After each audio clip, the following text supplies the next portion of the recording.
की मासूमियत का जिक्र कुरान में है, इस्माइल के बजाय ईसार का जिक्र कुरान में है, दाऊद की खिलाफत का जिक्र कुरान में है, सुलेमान की बादशाहत का जिक्र कुरान में है, हजरत यूसुफ के हुस्न का जिक्र कुरान में है, हजरत याकूब और हजरत अय्यूब के सब्र का जिक्र कुरान में है, हजरत मूसा के जलाल का जिक्र कुरान में है, हारून की फसाहत और बलागत का जिक्र कुरान में है, हजरत ईसा के जमाल का जिक्र कुरान में है।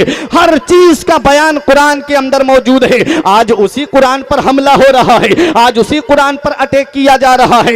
याद रखो प्यारे मुसलमानों, अभी कुछ दिन पहले आपने खबर पढ़ी होगी कि कुरान करीम से 26 आयतें निकालने की मांग की गई थी। वसीम राफजी ने की थी। उसने कहा कि कुरान की ये 26 आयतें आतंकवाद का पैगाम देती है, ये 26 आयतें इंसान को आतंकवादी बनाती है। अरे इससे पहले भी कुरान के अंदर रद्दो बदल करने की कोशिश की गई, लेकिन कसम खुदा की प्यारे मुसलमानों, कुरान के अंदर चेंजिंग करने वालों का नामो निशान मिट गया, उनकी औलाद का नामो निशान मिट गया, लेकिन कुरान का एक ज़ेरो ज़बर भी नहीं बदल पाए। है कौले मोहम्मद कौले खुदा, फरमान ना बदला जाएगा। है कौले मोहम्मद कौले खुदा, फरमान ना बदला जाएगा। बदलेगा जमाना लाख मगर कुरान ना बदला जाएगा। नारे तकबीर, नारे रिसालत, नारे गौसियत, मसलके आला गदरत, उर्से मुबारक, जश्न ईद मिलादुन नबी,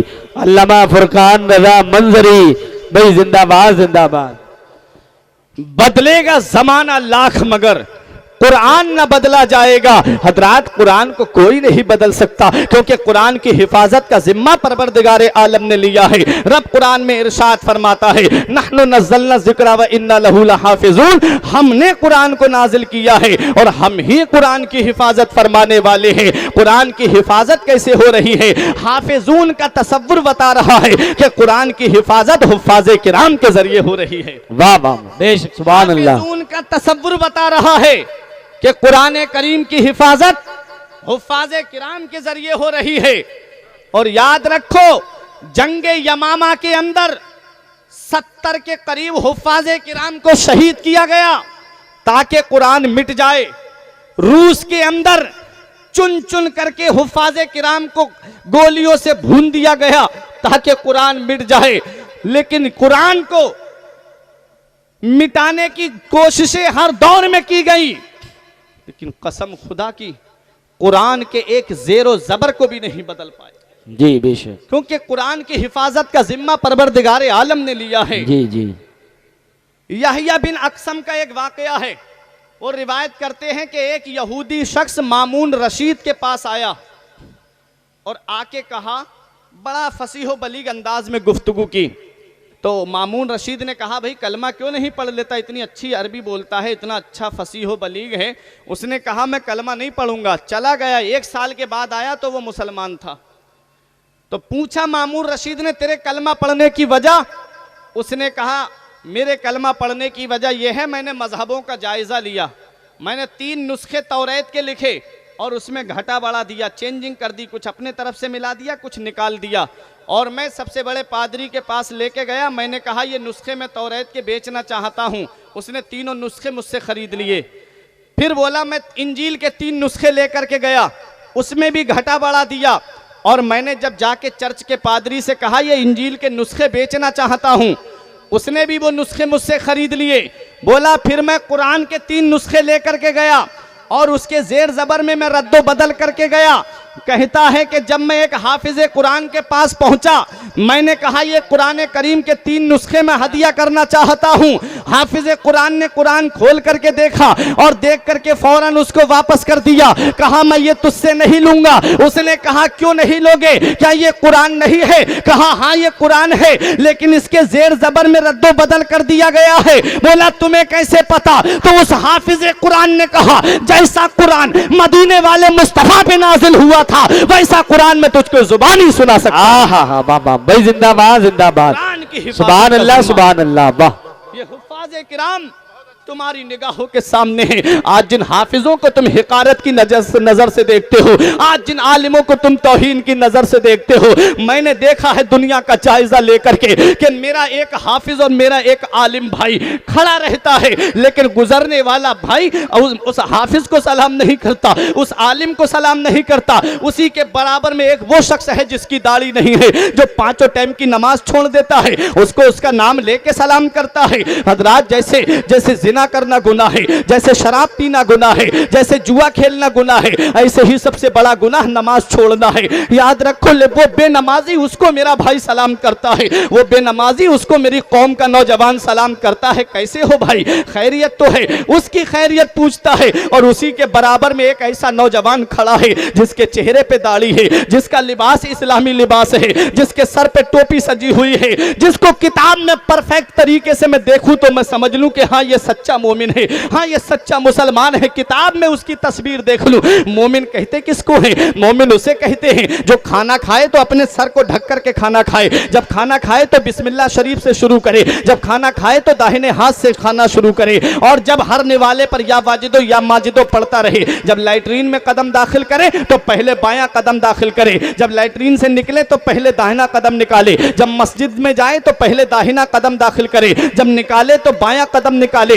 परफेक्ट मोमिन जो है, अगर आज के दौर में मैं किसी को कहूं तो वो हाफिज कुरान है, आज के दौर में मैं किसी को कहूं तो वो आलिम दीन है। लेकिन मेरी कौम का भाई उस आलिम को सलाम नहीं करता, उस हाफिज को सलाम नहीं करता। क्यों? क्योंकि मौलाना को सलाम करने का मतलब यह है कि ये चंदा मांगने मेरे घर आ जाएगा। मौलाना को सलाम करने का मतलब यह है ये रसीद लेकर के मेरे घर पे आ जाएगा। अरे नादानों, मैं तुमसे पूछना चाहता हूं, मौलाना रसीद लेकर के तुम्हारे घर आ जाएगा, ये तसव्वुर तुमको कहां से मिला? हाँ, मेरी कौम के हाफिजों ने भी माहौल खराब किया है, लेकिन ये माहौल अपने लिए खराब नहीं किया है। तुमको जरा सोचना चाहिए था। हाफिज क्या अपने बच्चों के लिए तुमसे मांगता है? आलिम क्या तुमसे अपने बीबी बच्चों के लिए खर्चा मांगता है? क्या हाफिज आलिम तुमसे अपने घर के लिए सवाल करता है? नहीं प्यारे मुसलमानों, अगर वो मांगता है तो मदरसे के लिए मांगता है, मांगता है तो मस्जिद के लिए मांगता है। अरे प्यारे मुसलमानों, आज मैं तुमसे ये पूछना चाहता हूं, हाफिज और आलिम को सलाम करने का मतलब यह है कि वो रसीद लेके तुम्हारे घर आ जाएगा,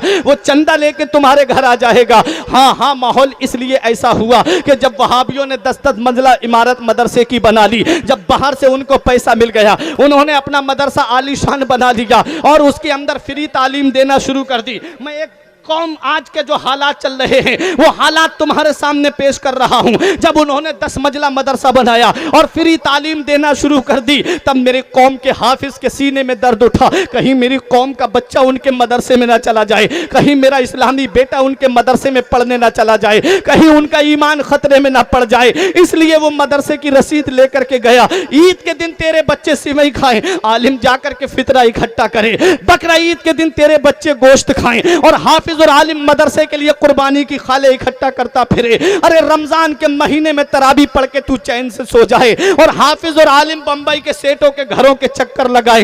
एक ही दर्द है ना कि रसूलुल्लाह का मदरसा आबाद रहे, एक ही तमन्ना है ना कि रसूलुल्लाह की दरसगाह आबाद रहे। अरे प्यारे मुसलमान, अपने लिए मांगना जिल्लत है और मदरसे के लिए मांगना बाइस इज्जत है। बेशक। नारे तकबीर, नारे रिसालत, नारे गौसियत, मसलके आला हज़रत, उर्से मुबारक, अल्लामा फुरकान रज़ा मंजरी भाई जिंदाबाद जिंदाबाद। हज़रात, तो कुरान, हर चीज का बयान कुरान के अंदर मौजूद है और कुरान इन उलमा इन हुफ्फाज के सीने में महफूज है।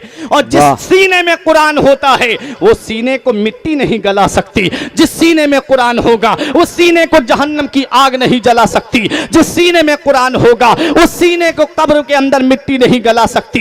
इसलिए कुरान के अंदर हर चीज का बयान मौजूद है। आप अपनी तवज्जो ये मेरी तरफ मरकूज कीजिए और अपनी जगह आराम से बैठे रहिए। कुरान के अंदर हर चीज का बयान मौजूद है। हजरात, अब इंसान परेशान है, सुकून मिलेगा कहाँ, सुकून हासिल कहाँ होगा। हमने कुरान से पूछा, कुरान जब हर चीज का बयान तेरे अंदर मौजूद है तो कुरान बता कि सुकून है कहाँ। तो कुरान जवाब देता है, अला कान खोल के सुन लो, दौलत में सुकून नहीं, पावर में सुकून नहीं, इक्तिदार में सुकून नहीं, बेजिक्रिल्लाही तत्मइन्नुल कुलूब। कान खोल के सुन लो, दिलों को चैन मिलता है तो अल्लाह के जिक्र से मिलता है, दिलों को राहत मिलती है तो अल्लाह के जिक्र से मिलती है। ना दौलत से, ना दुनिया से, ना घर आबाद करने से, ना दौलत से, ना दुनिया से, ना घर आबाद करने से तसल्ली दिल को मिलती है, खुदा को याद। हाँ हाँ हाँ, वाह वाह वाह भाई, जिंदाबाद जिंदाबाद, दिलों को चैन, सुभान अल्लाह सुभान अल्लाह। दिलों को आराम अल्लाह के जिक्र से मिलता है। लेकिन मिलता क्यों है? एक जहन में सवाल आया, दिलों को सुकून अल्लाह के जिक्र से मिलता है लेकिन मिलता क्यों है? तो सुनो, इंसान को अल्लाह ने दो चीजों से मुरक्कब किया, एक है जिस्म, एक है रूह। उर्से पाक की महफिल है, मैं बड़ी तेजी के साथ अपने मौजू की तरफ आ रहा हूं। जिस्म को अल्लाह ने चार चीजों से पैदा किया, आग, पानी, मिट्टी, हवा। यही वजह है कि जब इंसान बीमार पड़ता है तो उसका इलाज इन्हीं चार चीजों से होता है।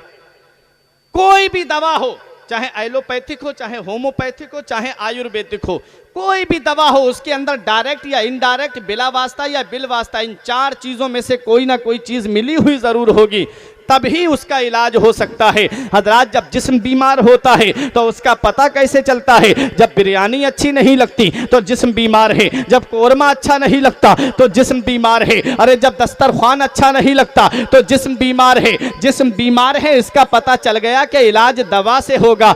जब रूह बीमार होगी तो उसका इलाज कैसे होगा?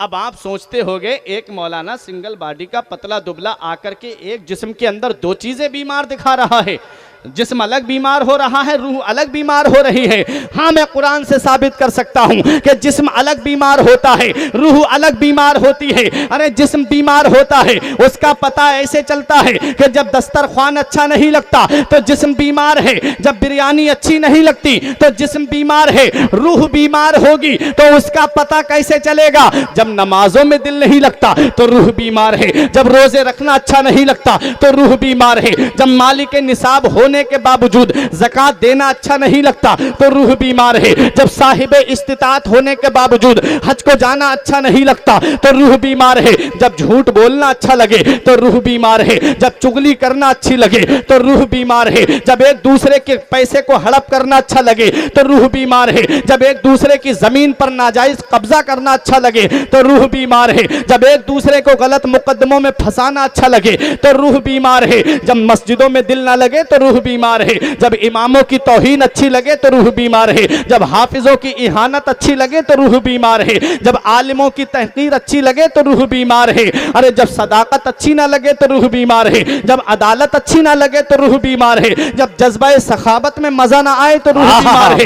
जब जज्बा शुजाअत अच्छी ना लगे तो रूह बीमार है।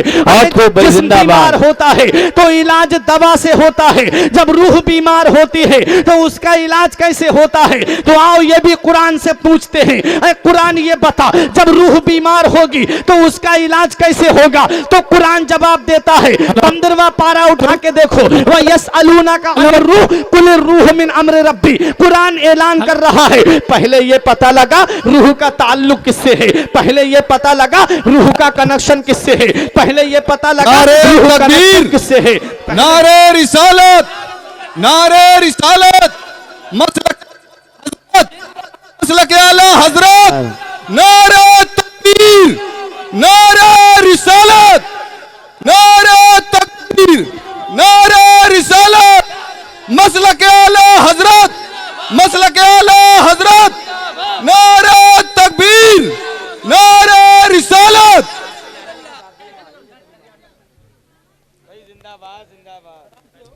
नारे तकबीर, नारे रिसालत। खतीब हिंदुस्तान मुफ्ती अमानुल हक साहब के बिला दिगलवी, शहंशाह तरन्नुम भाई गुलफाम गस्सानी, नारे तकबीर भाई, जिंदाबाद जिंदाबाद।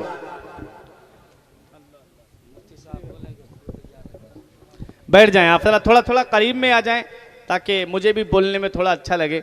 मिल करके बैठ जाएं। मेरे भाई जो कुर्सी पे बैठे हैं, मैं गुजारिश करूंगा कि आप इधर बैठ जाएं, करीब में आकर के। कुछ मेरे भाइयों ने इधर माहौल बना लिया है, सब लोग मिलकर के बैठ जाएं।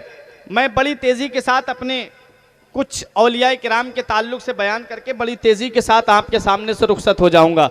ये उलमाए किराम मिंबर नूर पे तशरीफ़ फरमा है। हमारे खुसूसी खतीब अहले सुन्नत मुफ्ती अमानुल हक साहिब किबला देहलवी की आमद हो चुकी है।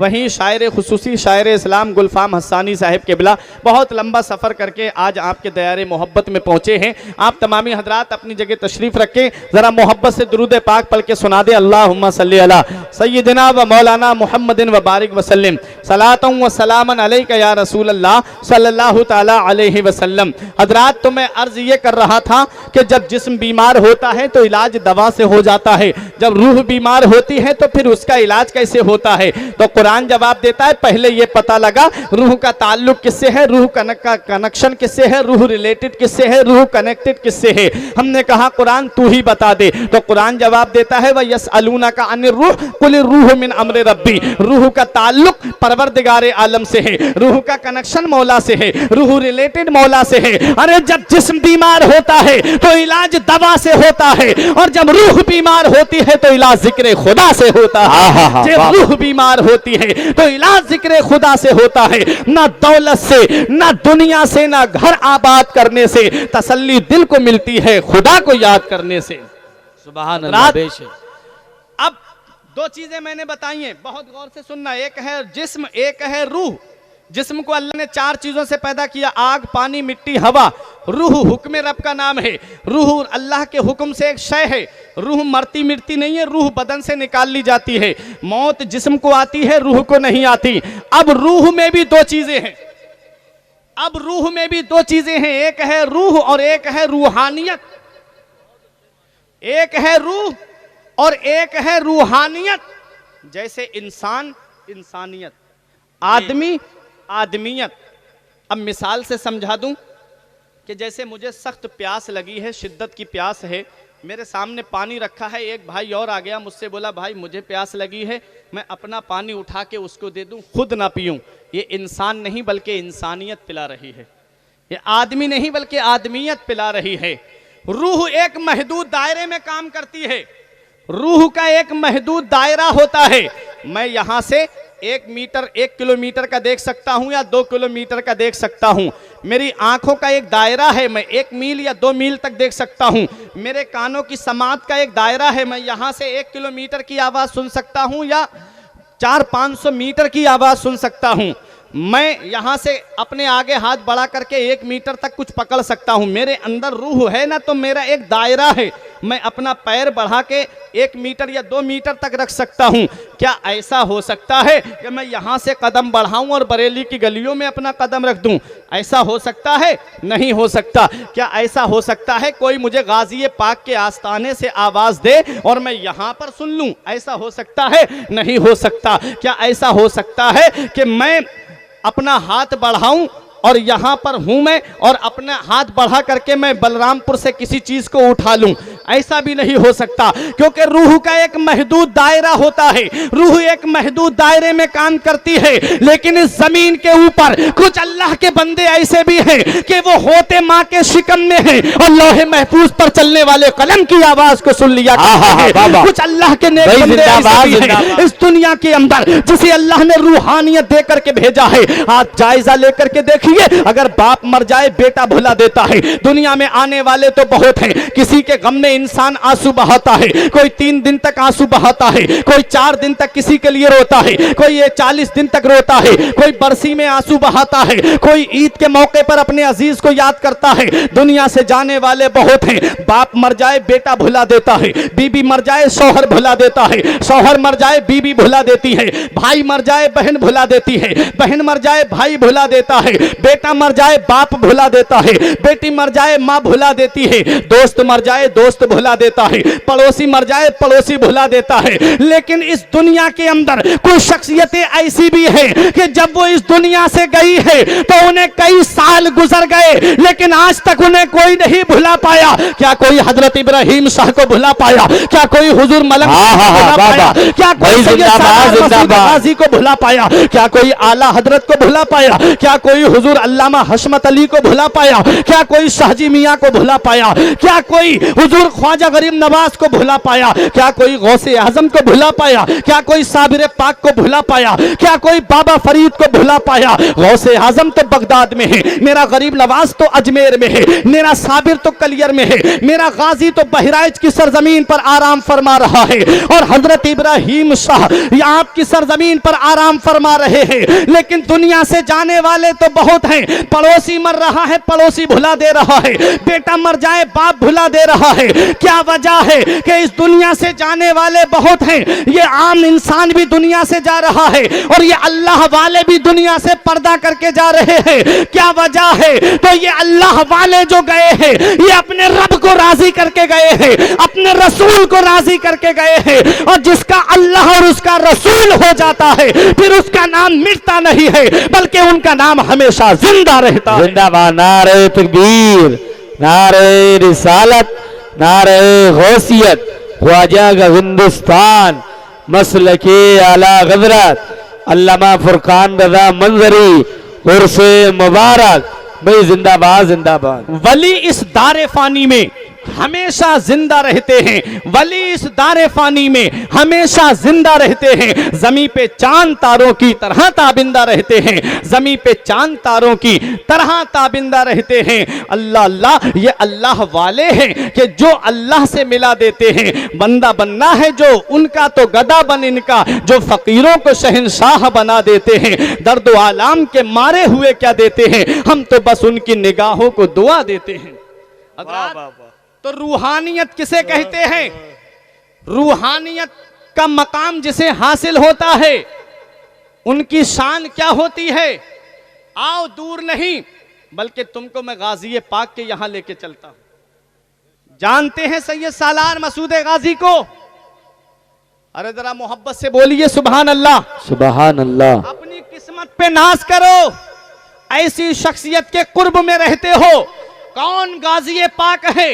ये वो सैयद सालार मसूद गाजी है कि गौसे आजम से तकरीबन 65 साल पहले पैदा हुए और गरीब नवाज से तकरीबन 132 साल पहले पैदा हुए।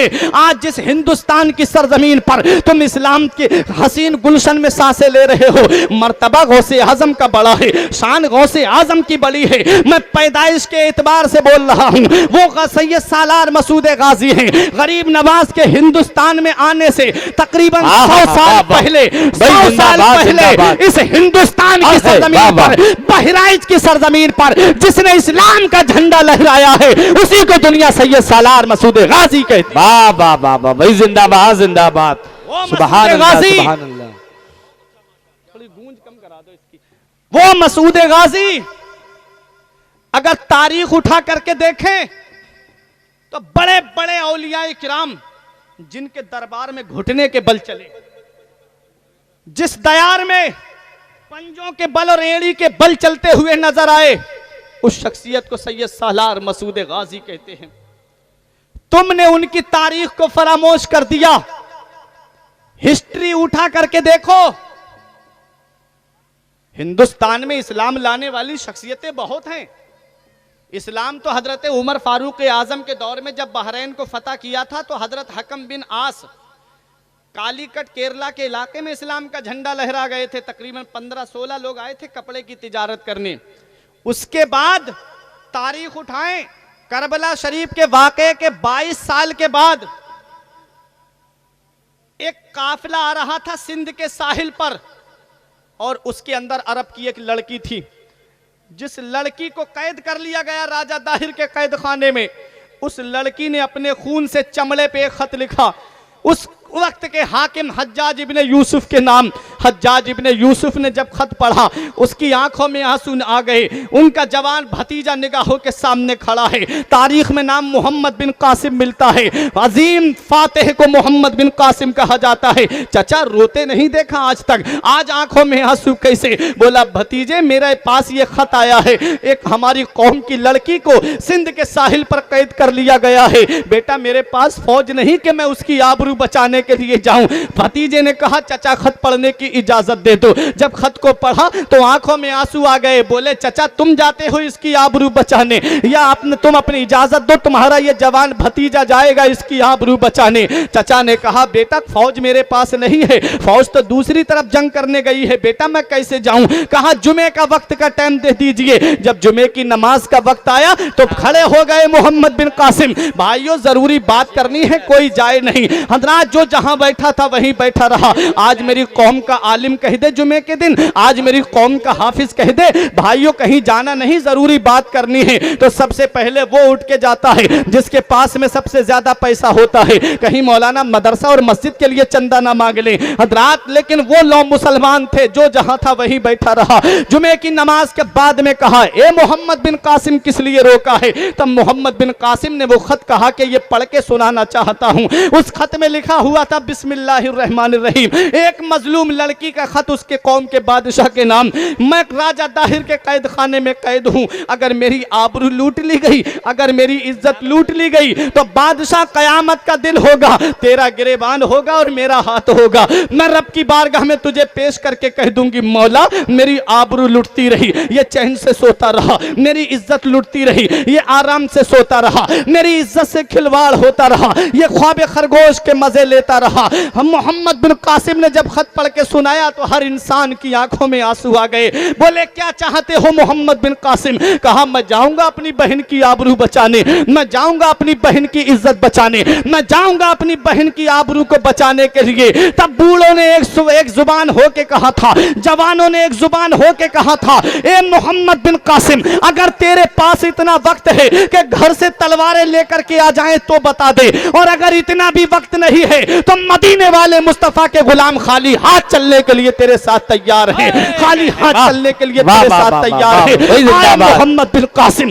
22 साल के वाक़े, करबला के वाक़े के 22 साल के बाद में सिंध के साहिल पर आकर के राजा दाहिर के कैद खाने की ईंट से ईंट बजा दी और अपनी बहन की आबरू बचा करके जब उसको लेकर के अरब की तरफ चलने लगे तब किसी ने मोहम्मद बिन कासिम से कहा ए मोहम्मद बिन कासिम इतनी बड़ी ताकत से टकराने आ गया, इतनी बड़ी फौज से टकराने आ गया, तुझे डर नहीं लगा। कहा मैं डरता हूं तो सिर्फ अपने परवरदिगार से डरता हूं, मैं डरता हूं तो सिर्फ अपने अल्लाह से डरता हूं। कहा ए मोहम्मद बिन कासिम ये तेरी रिश्ते में लगती कौन है। कहा ये मेरी बहन लगती है। बोले हम खूब जानते हैं तू रहने वाला कहां का, ये रहने वाली कहां की, ये तेरी कैसी बहन लगती है। तब मोहम्मद बिन कासिम ने कहा अरे नस्ली रिश्ते तुम तलाश करो, हम तो मदीने वाले मुस्तफा का रिश्ता तलाश करते हैं, हम तो मदीने वाले मुस्तफा का रिश्ता तलाश करते हैं। कहा ए मोहम्मद बिन कासिम भारत के 7 समंदर पार करके इतनी बड़ी ताकत से टकराने आ गया, कौन सी ताकत पे भरोसा करके आया है,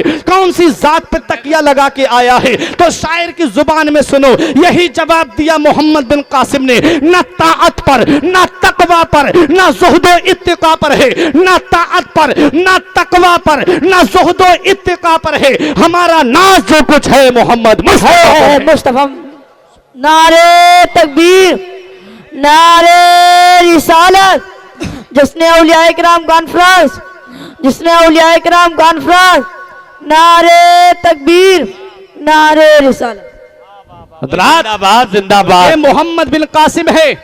करबला के वाक़े के 22 साल के बाद इस हिंदुस्तान में इस्लाम का झंडा लहरा दिया। उसके बाद जब 400 सदी हिजरी आती है तब सैयद सालार मसूद गाजी के मामू जिनको तारीख में तारीख में जिनको महमूद गजनबी के नाम से जाना जाता है, उन्होंने हमला किया था सोमनाथ के किले पर और वो सोमनाथ का किला फतह हो गया था। और दाहिनी जानिब से जिस शख्सियत ने सोमनाथ के किले पे सबसे पहला इस्लाम का परचम गाड़ा था उसी शख्सियत को दुनिया सैयद सालार मसूद गाजी कहती है। जरा तारीख उठा करके देखो 405 हिजरी में पैदा हुए और 424 हिजरी में जामे शहादत नोश किया। हजरात ये 19 साल के करीब उम्र हुई है मेरे गाजी की, लेकिन तारीख बताती है, इस्लामिक हिस्ट्री हमें ये दर्श देती है, तारीख इस्लाम हमें ये पैगाम देती है कि मेरे गाजी पाक के मुकाबले में तकरीबन 17 या 21 राजा मिलकर के आए थे। 21 राजा एक शख्सियत के मुकाबले के लिए आए। आज तुम पार्टियों में बट गए, तुम कहते हो फला पार्टी मुसलमान मुसलमानों की हमदर्द है, तुम कहते हो फला पार्टी मुसलमानों की मुआफिक है, लेकिन तुम नहीं जानते नबी का फरमान क्या है। नबी फरमाते हैं अल कुफ्र मिल्लतुन वाहिदा, काफिर एक ही मिल्लत है, तुमको बांटने के लिए ये गेम खेला जा रहा है। आज देखो तो भाई भाई में इख्तिलाफ है, आज देखो पड़ोसी पड़ोसी में इख्तिलाफ है, बेटा किसी पार्टी का सपोर्टर है, बाप किसी पार्टी का सपोर्टर है। ऐ प्यारे मुसलमानों, तुम एक मजहब इस्लाम के मानने वाले हो, तुम मजहब इस्लाम के दामन से वाबस्ता हो, तुम वो देखो जो तुम्हारे रब का फरमान है, तुम वो देखो जो तुम्हारे रसूल ने तुम्हें हुक्म दिया है। आओ देखो सैयद सालार मसूद गाजी के मुकाबले के लिए 21 राजा मिलकर के आए और सबने एक तरफा मेरे गाजी पाक पर हमला कर दिया, और गाजी पाक ने जब बहराइच की सरजमीन पर जामे शहादत नोश किया, मेरे गाजी पाक को धोखे से शहीद किया गया, जमीन के अंदर कीले गाड़ दी गई और ऊपर से रेत डाल दी गई। मेरे गाजी का लश्कर फतह करता हुआ जा रहा था, वो जालिम पीछे हटते जा रहे थे। जब उस मैदान में पहुंचे जहां जमीन में कीले गड़ी हुई थी, जब घोड़ों की टापें जख्मी हुई तो मेरे गाजी पाक का लश्कर एक घोड़ों की टापों के नीचे आने लगा।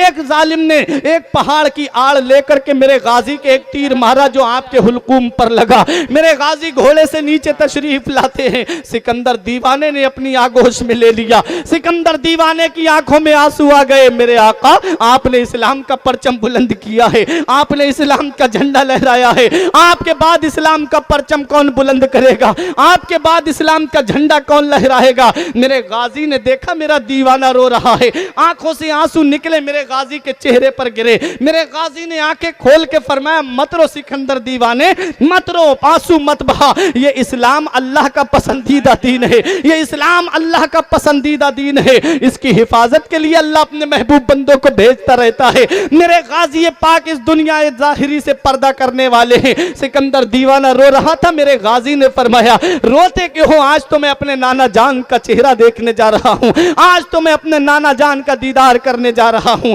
अल्लाह अकबर, कब्र में सरकार आए तो मैं उन कदमों पे गिरूं, कब्र में सरकार आए तो मैं कदमों पे गिरूं, गर फरिश्ते मुझे उठाएं तो मैं उनसे यूं कहूं, अब तो पाए नाज से मैं आए फरिश्तों क्यों उठूं, मर के आया हूं यहां इस दिलरुबा के वास्ते, ऐ फरिश्तों अब मुझे क्यों उठाते हो, मैं अपनी जान दे के आया हूं तो मदीने वाले मुस्तफा के दीदार के लिए आया हूं। हजरात, मेरे गाजी फरमाते हैं, मत रो मेरे दीवाने, इस्लाम अल्लाह का पसंदीदा दीन है, इसकी हिफाजत के लिए अल्लाह अपने महबूब बंदों को भेजता रहता है। मेरे गाजी की शहादत के बाद में एक मजलिस मस्तो तरफ रखी गई, जिसमें राजाओं ने जाम से जाम टकरा करके मुबारकबाद दी। मुबारक हो, इस्लाम का परचम उखाड़ दिया हिंदुस्तान से, मुबारक हो, अब इस्लाम का मानने वाला कोई हिंदुस्तान में नहीं है। उन्हें क्या पता कि फानूस बन के जिसकी हिफाजत हवा करे, फानूस बन के जिसकी हिफाजत हवा करे, वो शम्मा क्या बुझे जिसे रोशन खुदा करे, वो शम्मा क्या बुझे जिसे रोशन खुदा करे। नूरे हक इस्लाम है, उसको बुझा सकता है कौन, जिसका हामी हो खुदा उसको मिटा सकता है कौन। जिंदाबाद, नारे तकबीर, नारे रिसालत, नारे गौसियत, मसलके आला गजरत, हुर्से मुबारक, अल्लामा फुरकान रजा मंजरी, नारे तकबीर, भाई जिंदाबाद जिंदाबाद। हजरात, मेरे गाजी की शहादत के बाद सोचा कोई नहीं आएगा अब हिंदुस्तान में, वो आया।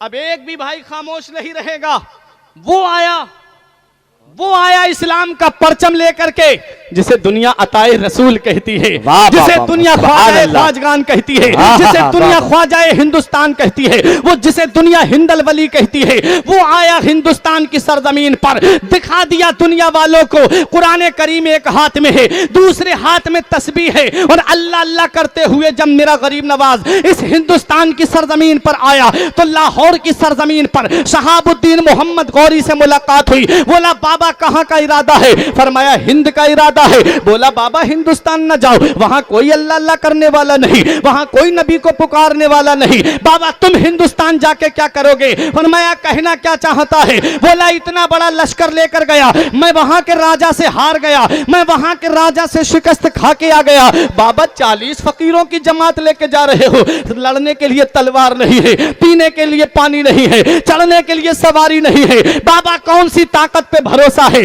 तो गोया यही जवाब दिया शायर की जुबान में शेर सुनो कि न ताअत पर, न तकवा पर, न ज़ुहद व इत्तिका पर है, हमारा नाज जो कुछ है मोहम्मद मुस्तफा पर है। वाह वाह वाह, सुभान अल्लाह। दिखा दिया मेरे गरीब नवाज ने, इरशाद फरमाया, ए शहाबुद्दीन मोहम्मद गौरी सुन ले, जब तू हिंदुस्तान गया था तो अपनी तलवार पे भरोसा करके गया था, जब तू हिंदुस्तान गया था तो बर्छी पे भरोसा करके गया था, जब तू हिंदुस्तान गया था तो नेज़े पे भरोसा करके गया था, जब तू हिंदुस्तान गया था तो अपने लश्कर पे भरोसा करके गया था। मैं हिंदुस्तान जा रहा हूं तलवार पे भरोसा करके नहीं, मदीने के ताजदार पे भरोसा करके जा रहा हूं, उम्मत के गमख्वार पे भरोसा करके जा रहा हूं। तलवार ना नेजा ना सिपर लेके चले हैं, तलवार ना नेजा ना सिपर लेके चले हैं, हम घर से मदीने की नजर लेके चले हैं। हाँ हाँ हाँ बाबा, नारे जिंदाबाद। तकबीर, नारे तकबीर, अल्लाह, नारे रिसालत, या रसूल अल्लाह। नारे रिसालत।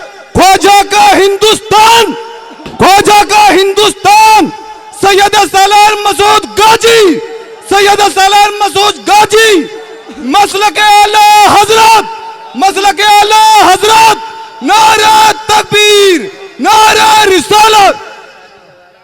वो मेरे मसूदे गाजी जिन्होंने बहराइच, आप तो किस्मत पे नाज करो, इतनी अजीम शख्सियत के कुर्ब में रहते हो, वो अजीम शख्सियत जिनकी अजमत व शान को बयान करते हुए हजरात तारिक उस सल्तनत सैयद आली नसब हुजूर मखदूम अशरफ जहांगीर सिमनानी फरमाते हैं कि जब मैं बहराइच की सरजमीन पर गया, मैंने गाजी पाक के आस्थाने पर हाजिरी दी, तो फरमाते हैं मैंने जितना खिज़र अलैहिस्सलाम को गाजी पाक के आस्थाने पर देखा है, इतना किसी बुजुर्ग की खानका में नहीं देखा। फरमाते हैं एक दिन में मैंने 70 मरतबा हजरत खिज़र अलैहिस्सलाम की जियारत की है। ये वो आस्थाना है मेरे गाजी का।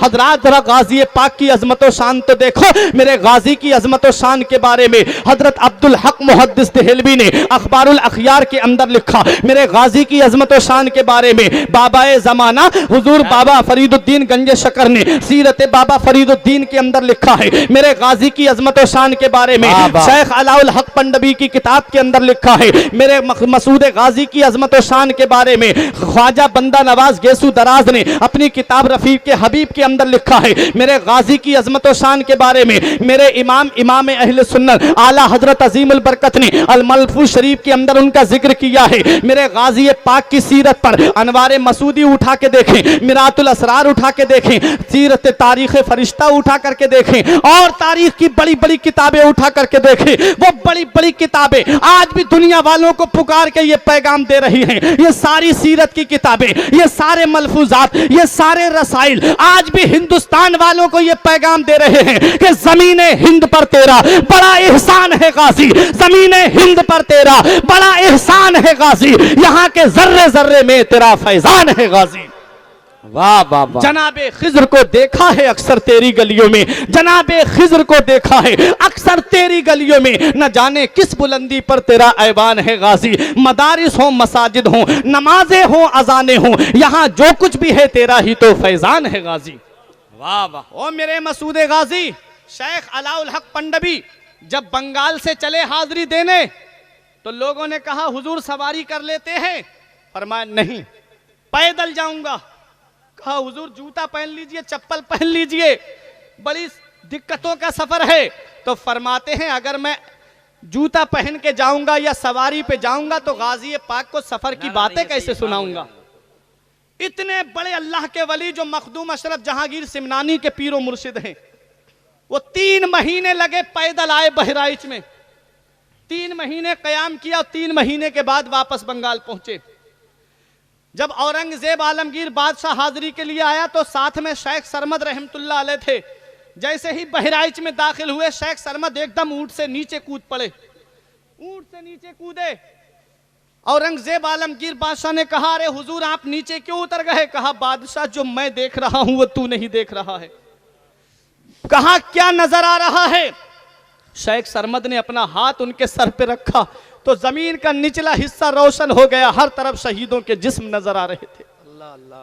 हर तरफ शुहदा के जिस्म नजर आए। वो मेरे गाजी का आस्थाना है। बड़े बड़े औलियाए किराम ने आकर के यहाँ हाजिरी दी। मैंने रूह और रूहानियत के ताल्लुक से जिक्र किया था। मेरे गाजी की रूहानियत आज भी बाकी है, मेरे गाजी का फैजान आज भी जारी और सारी है। आप तारीख उठा के देख लो, ये उलमाए किराम मेरे सर का ताज बैठे हुए हैं, ये मेरे बुजुर्ग यहाँ पर बैठे हुए हैं। आप इनसे पूछ लीजिए, जब दो पहलवान अखाड़े में लड़ते हैं तो बहादुर कौन होता है? जो अखाड़ा छोड़ के भाग जाता है वो बहादुर होता है, या जो अखाड़े में खड़ा रहता है वो बहादुर होता है? तो आप एक जुबान होके कहोगे जो अखाड़े में खड़ा रहे वो पहलवान बहादुर होता है। आप बहराइच की सरजमीन पर जाकर के देखो, 21 राजा मिलकर के मेरे गाजी के मुकाबले के लिए आए, मेरे गाजी को बहराइच में शहीद किया गया। आज उन 21 राजाओं की नस्लें आपको नहीं मिलेंगी, आज उनका नामो निशान मिट गया और कोई इस बात पर इत्तेफाक नहीं करता। कोई कहता है वो पारसी थे, कोई कहता है वो जैन थे, कोई किसी भी धर्म का बताता है, लेकिन आज भी बहराइच में जाकर देखो, मेरे गाजी के आस्ताने पर, उस आस्ताने पर आज भी हुसैनी परचम लहरा रहा है और पूरी दुनिया को मेरे गाजी का आस्ताना ये पैगाम दे रहा है कि इस्लाम था, इस्लाम है, इस्लाम रहेगा। कुरान था, कुरान है, कुरान रहेगा। इस्लाम की गर्दन पे हुसैन इब्ने अली का एहसान था, एहसान है, एहसान रहेगा। जिंदाबाद। नारे तकबीर, नारे रिसालत, नारे गौसियत, मसलके आला गजरत, उर्से मुबारक, जश्न ईद मिलादुन नबी, अल्लामा फुरकान रजा मंजरी, नारे तकबीर। भाई जिंदाबाद, जिंदाबाद, सुभान अल्लाह, सुभान अल्लाह। हजरात, तो ये है मेरे गाजी का आस्ताना। दुनिया पुकार के कहती है ज़मीने हिंद पर तेरा बड़ा एहसान है गाजी, यहाँ के जर्रे जर्रे में तेरा फैजान है गाजी। जनाबे खिज़र को देखा है अक्सर तेरी गलियों में, न जाने किस बुलंदी पर तेरा ऐवान है गाजी। मदारिस हो, मसाजिद हो, अजाने हो, नमाजें हो, यहाँ जो कुछ भी है तेरा ही तो फैजान है गाजी। आज भी इनकी रूहानियत जारी है। जिसे अल्लाह रूहानियत दे के भेजता है उनका नाम मिटता नहीं है, बल्कि लोगों के दिलों में नक्श हो जाता है।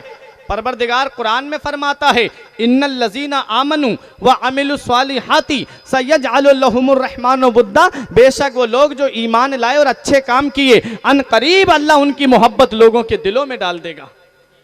आज मेरे गाजी की मोहब्बत लोगों के दिलों में पिन्हा है, आज भी मेरे गाजी की मोहब्बत लोगों के दिलों में जागुजी है। मेरे गाजी का नाम कोई नहीं मिटा सकता। मेरे गाजी के मज़ार पर आज भी परचमे हुसैनी लहरा के दुनिया वालों को पैगाम दे रहा है। और आज जाके देखें, सबसे ज़्यादा फ़ायदा वो उठा रहे हैं कि जो मेरे गाजी पाक के मुकाबले के लिए आए थे, सबसे ज़्यादा उनको फ़ायदा हो रहा है। मैंने वहाँ शिफा पाने वालों की जब तादाद देखी थी, हिस्ट्री पढ़ करके देखी थी, तो मैंने देखा कि सबसे ज़्यादा वहाँ अंधे, कोड़ी और मादरजात, अंधों, सफ़ेद दाग की बीमारी वालों को जो शिफा मिली है वो उसमें मुसलमान कम थे बल्कि गैर मुस्लिम ज़्यादा थे। चेहरा देख के नहीं देते मेरे गाजी। अब आखिरी बात सुन लो, मैं तकरीर ख़त्म करने जा रहा हूँ क्योंकि मेरे पास वक्त बहुत कम है। खुसूसी खिताब आपका समात करना है, पीरे तरीक़त की भी आमद हो गई है। ये शाबान का महीना है, बात रूहानियत की चल रही है। रूहानियत जिसे मिलती है उसकी शान क्या होती है। समंदरी जहाज, कश्ती का सफर हो रहा था हजरात, कश्ती के अंदर कई ताजिर बैठे हुए थे। किसी की कोई चीज चुर गई या गायब हो गई तो उन्होंने इल्जाम लगाया एक शख्सियत के ऊपर। नाम तारीख में हजरत ख्वाजा उवैसे करनी मिलता है। यह जिक्र इसलिए मैंने किया क्योंकि 2 दिन के बाद शब बारात है और हजरत उवैसे करनी की याद मनाई जाती है। हजरत उवैसे करनी वो नबी के आशिक हैं। मिशकात शरीफ के अंदर हदीस पाक उठा के देखो, नबी ने फरमाया सहाबा से, सहाबा कर्न में मेरा एक आशिक रहता है जिसकी एक बूढ़ी माँ है और उसको सफ़ेद दाग की बीमारी हो गई थी। उसने दुआ की, अल्लाह ने शिफा दे दी। 1 दिरहम या 1 दीनार के बराबर वो बीमारी बाकी रह गई है। ये उसकी पहचान है, उसका नाम उवैस बिन आमिर है। हजरात, ये हजरत उवैसे करनी को जो सहाबियत के दर्जे से महरूम रहे, नबी ने खैरुत ताबईन को फरमाया है। ये हजरत उवैस करनी वो हैं जो अपनी माँ की खिदमत में लगे रहते थे। माँ की खिदमत करने का उनको इनाम ये मिला कि मदीने वाले मुस्तफ़ा ने उनको सलाम कहलवाया और फरमाया, उमर अली जब तुम्हारी मुलाकात मेरे उवैस से हो तो मेरे उवैस को मेरा सलाम कह देना और कहना मेरी गुनाहगार उम्मत के लिए मगफिरत की दुआ करे, मेरी गुनाहगार उम्मत के लिए बख्शिश की दुआ करे। ऐ प्यारे मुसलमानों, आज ऐसा कौन सा गुनाह है जो हमारे अंदर मौजूद नहीं है, लेकिन मदीने वाले मुस्तफ़ा हम गुनाहगारों के लिए मगफिरत की दुआ कर भी रहे हैं और अपने महबूब गुलामों से करा भी रहे हैं। हजरात जरा सोचो तो सही, हजरत उवैस करनी माँ की खिदमत में लगे रहते थे। माँ बाप का मकाम बहुत बड़ा है, माँ बाप की अजमत बहुत बड़ी है, माँ बाप की शान बहुत बड़ी है। अब माँ बाप के ताल्लुक से मैं नौजवानों को यह पैगाम दे के अपनी जगह बैठना चाहता हूँ। आज मेरा नौजवान भाई चौराहे पे खड़े होके कहता है मेरे बाप ने मेरे लिए किया क्या है, मेरी माँ ने मेरे लिए किया क्या है। अरे नादान, जब तुझको बोलना नहीं आता था तब तेरे बाप ने तुझे बोलना सिखाया, जब तुझे चलना नहीं आता था तेरी माँ ने तुझे उंगली पकड़ के चलना सिखाया, जब तुझे खाना नहीं आता था तेरी माँ ने छोटे छोटे निवाले तेरे मुंह में रख के तुझे खाना सिखाया। आज थोड़े से पैसे कमाने लगे, आज थोड़ी सी दौलत तुम्हारे पास आ गई, तुमने बूढ़े माँ बाप का बिस्तर घर से बाहर कर दिया, तुमने अपने माँ बाप को टीनों में रहने पे मजबूर कर दिया। कौन सा मुंह लेके जाओगे महबूबे दावर के सामने, कौन सा चेहरा लेके जाओगे शाफे महशर के सामने। मेरे रब ने तुमसे कयामत में पूछ लिया, ऐ मेरे बंदो जरा ये बताओ, मैंने माँ बाप की दौलत तुमको बुढ़ापे में दी थी, तुमने अपने माँ बाप के साथ क्या सुलूक किया?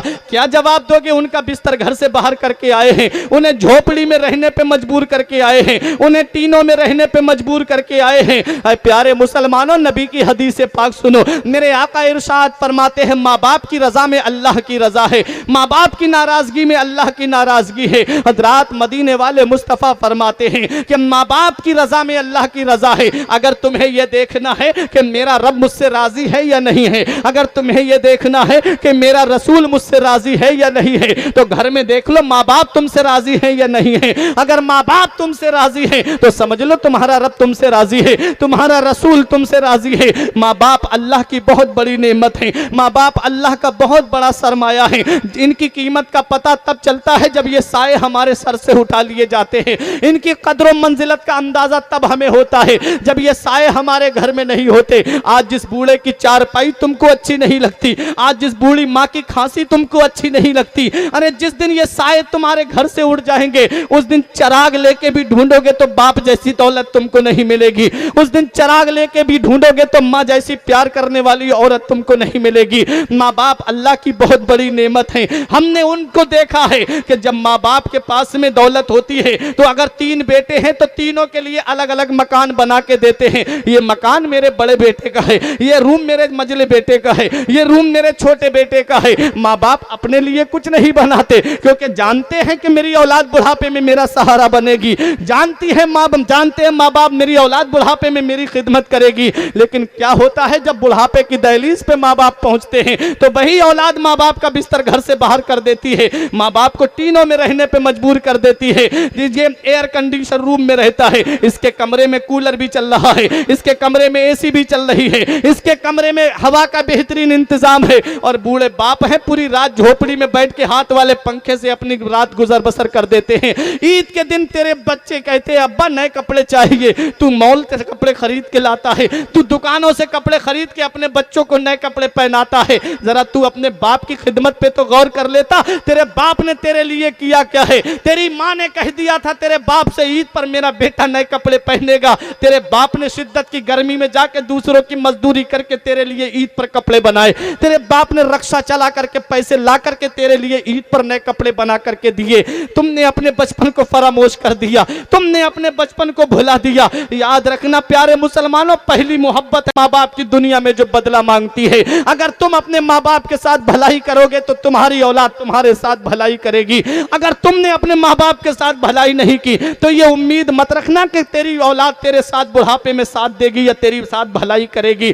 पहली मोहब्बत है माँ बाप की जो दुनिया में बदला मांगती है। आज तुम्हारी औलाद बीमार पड़े, चीज की कदर चीज के ना होने पे की जाती है। औलाद वाले हो तुम, अक्सर में तुम्हारे घरों में औलादें होंगी। पता तब चलता है इंसान को माँ बाप क्या है जब खुद बाप बनता है, पता तब चलता है इंसान को जब खुद बाप बनता है। जब औलाद बीमार पड़ती है ना तो तो डॉक्टरों के घरों के चक्कर काटता है, तुलसीपुर के डॉक्टर से फायदा नहीं होता, बलरामपुर में लेकर के जाता है, बलरामपुर के डॉक्टर से फायदा नहीं होता, लखनऊ या बहराइच या दिल्ली लेके जाता है और डॉक्टरों से जाके यही कहता है डॉक्टर साहब मकान बिके तो बिक जाए, घर बार बिके तो बिक जाए, प्रॉपर्टी बिके तो बिक जाए, जमीन जायदाद बिके तो बिक जाए, लेकिन मेरी औलाद को कुछ नहीं होना चाहिए, मेरे बेटे को कुछ नहीं होना चाहिए।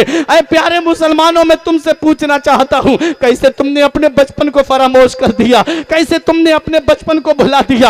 आज जब तुम्हारी औलाद बीमार पड़ी तुम परेशान हो गए, आज जब तुम्हारी औलाद के पेट में दर्द हुआ तुमने डॉक्टरों के घरों के घरों के चक्कर लगा के अपने पैर की चप्पलें घिस ली। तुमने कैसे अपने बचपन को फरामोश कर दिया। आज जिस दौर में तुम जी रहे हो ये दौर बड़ा तरक्की याफ्ता दौर है। आज तो तुम्हें सवारी का इंतजाम मिलेगा, आज तो बसों का इंतजाम है, आज तो ट्रेनों का बहुत बेहतरीन इंतजाम है, आज तो हर घर में मोटरसाइकिल मिलेगी, अक्सर घरों में तुमको कारें मिल जाएंगी। अब से जरा 30-35 साल पीछे पलट के चलो, मेरे बुजुर्ग जानते हैं 30-35 साल पीछे कैसा गरीबी का दौर था। किसी किसी के घर में साइकिल हुआ करती थी, किसी किसी के घर में मोटरसाइकिल पाई जाती थी, लेकिन उस वक्त में जब तुम छोटे से थे, जब तुम बीमार पड़े थे, तब तुम्हारा यही बूढ़ा बाप तुमको लेकर के डॉक्टरों के घरों पे गया था, यही तेरी माँ तुझको लेकर के डॉक्टरों के घरों पे गई थी। बाप के पैर में चप्पल नहीं होती लेकिन तुझे डॉक्टर के पास लेकर के गया, माँ के सर पे चादर नहीं होती, बारिश होने लगती तो माँ तुझे तेरे ऊपर चादर डाल देती लेकिन तुझे भीगने नहीं देती। रास्ते में नदी या नाला आ जाता तेरा बाप तुझे ऊपर उठा लेता, खुद भीग जाता लेकिन तुझको भीगने नहीं देता। कैसे तुमने अपने बचपन को भुला दिया, कैसे तुमने अपने बचपन को फरामोश कर दिया। आज जब तुम्हारी औलाद हुई है तब तुमको पता चला कि बाप क्या होता है। आज जब तुम्हारी औलाद है, मेरी माँ और बहनों, आज तुम भी यहाँ से एक पैगाम लेकर के जाओ। आज सैयद हुजूर इब्राहिम शाह बाबा के उर्स में आए हो, आज ये पैगाम फुरकान का दिल की तख्ती पर लिख करके ले जाओ। अपनी सासों की इज्जत करो क्योंकि तुम्हें भी किसी दिन सास बनना है। अपने ससुर की इज्जत करो क्योंकि ये बूढ़े वो माँ बाप हैं कि जिनकी खिदमत का सिला अल्लाह दुनिया ही में दे दिया करता है। रात में आपसे ये पूछना चाहता हूँ, आज जब तुम्हारी औलाद बीमार पड़ती है तुम परेशान हो जाते हो। जब बचपन में तुम बीमार पड़े थे तो यही बूढ़े माँ बाप तुमको लेकर के डॉक्टरों के घरों के चक्कर काट के कहते थे डॉक्टर साहब पैसा नहीं है तो क्या हुआ, मकान बिके तो बिक जाए, घर बार बिके तो बिक जाए, प्रॉपर्टी बिके तो बिक जाए, लेकिन मेरी औलाद को कुछ नहीं होना चाहिए। आज वही बेटा जवान हो गया, 4 पैसे कमाने लगा, माँ बाप का बिस्तर घर से बाहर कर दिया। आज वही औलाद जवान हो गई तो उसने कहा माँ बाप ने हमारे लिए किया क्या है, ये घर मैंने बनाया है, अपने पैसे से बनाया है, ये दौलत जमा की है मैंने अपनी मेहनत से कमा करके जमा की है। तू कहता है मेरा माल है, तू कहता है मेरा मकान है, तू कहता है मेरा घर है, तू कहता है मेरा प्लाट है। अरे नादान, हदीसे पाक क्या कहती है, मदीने वाले मुस्तफा क्या फरमाते हैं। जब एक नौजवान सहाबी ने कहा मेरा बाप मेरा कर्जा नहीं दे रहा है तो नबी ने उन बूढ़े सहाबी को बुला के फरमाया क्यों नहीं अपने बेटे का कर्ज दे रहे हो। तब उसने कहा था, तब बूढ़े सहाबी ने रो के कहा आका जब मेरे जिस्म में ताकत थी, जब मेरे जिस्म में कुव्वत थी, मैं पैसे कमा के लाता अपनी औलाद को खर्च के लिए देता था। आज मेरा बेटा मुझे पैसे खर्च को देता है तो कर्जे के तौर पे देता है और मुझसे कहता है कि मैं कर्ज बतौर दे रहा हूं, ये पैसे मुझे वापस चाहिए। आका मेरे जिस्म में ताकत रही है, मेरे जिस्म की हड्डियों ने जवाब दे दिया आका मैं कैसे इसका कर्जा उतारूं। तब मेरे नबी ने उसका जुमला सुन करके, हदीस पाक है बका रसूलुल्लाह सल्लल्लाहु अलैहि वसल्लम व असहाबहु, मेरे आका रोने लगे और सहाबाए किराम भी रोने लगे। नबी ने इरशाद फरमाया मेरे सहाबा, इस बूढ़े सहाबी की दर्द भरी दास्तान सुनकर सिर्फ मैं ही नहीं रो रहा हूं बल्कि मेरे इर्द गिर्द जितने पत्थर हैं वो भी आंसू बहा रहे हैं, जितने डेले हैं वो भी आंसू बहा रहे हैं। अरे नादान, जिस घर में माँ बाप को सताया जाता है, जिस घर में माँ बाप पे जुल्म किया जाता है, जिस घर में माँ बाप की इज्जत नहीं की जाती है, अल्लाह उस घर से बरकतें उठा लेता है, अल्लाह उस घर से रहमतें उठा लेता है। आज अगर तू कहता है मेरा माल है, मेरा माल है, नबी की हदीस क्या कहती है, नबी फरमाते हैं अंता व मालो का ले अभी का, तुझ पर भी तेरे बाप का हक है और तेरे माल पर भी तेरे बाप का हक है। तू कहे मेरा माल है, हदीस पाक कहती है तेरा माल तेरा नहीं है, तेरा मकान तेरा नहीं है, तेरा घर तेरा नहीं है, बल्कि तुझ पर भी तेरे बाप का हक है और तेरे माल पर भी तेरे बाप का हक। तो माँ बाप अल्लाह की बहुत बड़ी नेमत है, माँ बाप अल्लाह की अजीम नेमत है। इनकी कीमत का पता तब चलता है जब ये साए हमारे सर से उठा लिए जाते हैं। फिर चराग लेके भी ढूंढेंगे ना, तब भी हमको माँ बाप जैसी दौलत नहीं मिलेगी। इसलिए ये पैगाम ले जाओ कि मुश्किल से चंद बच्चों को पाला था जतन से, बुढ़ापे में मेहनत का सिला उनसे ना पाई। हर चीज तो तकसीम हुई बाप के मरते, एक माँ थी जो हिस्से में किसी के नहीं आई। वक्त ठुकरा देगा एक दिन मेरी सारी ये कुर्बानियां, दामने उम्मीद में फकत नाकामियां रह जाएंगी। शादियों के बाद बेटे तो अलग हो जाएंगे, बाप के हाथों में फकत बैसाखियां रह जाएंगी। किसी को घर मिला हिस्से में या कोई दुकान आई, मैं घर में सबसे छोटा था, मेरे हिस्से में माँ आई। तो शबे बारात आ रही, अल्लाह ताला उनको नहीं बख्शता है जो जिसके ऊपर बंदे का हक आ रहा हो। हुकूकुल इबाद, बंदे का हक जिसके ऊपर आता है अल्लाह उसको नहीं बख्शता है उस रात में, और अल्लाह ताला उसको भी नहीं बख्शता है जिसके माँ बाप उससे नाराज होते हैं। अगर माँ बाप के पैर पकड़ के भी राजी करना पड़े तो राजी कर लेना। अगर माँ बाप नाराज हैं तो शबे बारात में अल्लाह ताला उनको नहीं बख्शेगा जिनके माँ बाप नाराज हैं। माँ बाप को राजी कर लो, शबे बारात आने वाली है। चाहते हो रब तुम्हें जन्नत दे, चाहते हो रब तुम्हें जन्नत में आला मकाम अता फरमाए, तो अपने माँ बाप की खिदमत करो। तुम अपने माँ बाप की खिदमत करोगे, तुम्हारी औलाद तुम्हारी खिदमत करेगी। अला बे ज़िक्रिल्लाहि तत्मइन्नुल क़ुलूब, दिलों को चैन अल्लाह के ज़िक्र से मिलता है, दिलों को राहत अल्लाह के ज़िक्र से मिलती है। मैं दुआ करता हूँ परवरदिगार आलम की बारगाह में मेरे कुछ अर्ज़ करने में सबक़त लिसानी की वजह से या बतक़ाज़ाए बशरियत कोई गलती हो गई हो, मौला मुझे माफ़ फरमाए। अस्तग़फ़िरुल्लाह रब्बी मिन कुल्ले ज़ंबियों व अतूबु इलैहि, कलमा तैयब पढ़ने ला इलाहा इल्लल्लाहु मुहम्मदुर रसूलुल्लाह सल्लल्लाहु अलैहि वसल्लम। ये ज़िंदगी सवारिए, दिलशाद कीजिए, लम्हात ज़िंदगी के ना बर्बाद कीजिए। जब मकसद हयात इबादत खुदा की है, पढ़िए नमाज, मस्जिदें आबाद कीजिए। सभी के सामने एक दिन ज़रूर आता है, ये हुस्न फ़ानी है लेकिन गुरूर आता है। किसी क्रीम से पाउडर से कुछ नहीं होता, किसी क्रीम से पाउडर से कुछ नहीं होता, नमाज पढ़ने से चेहरे पे नूर आता है। रही कली तो फूल खिलेंगे, ज़िंदगी बाकी रही, फिर मिलेंगे। अस्सलाम।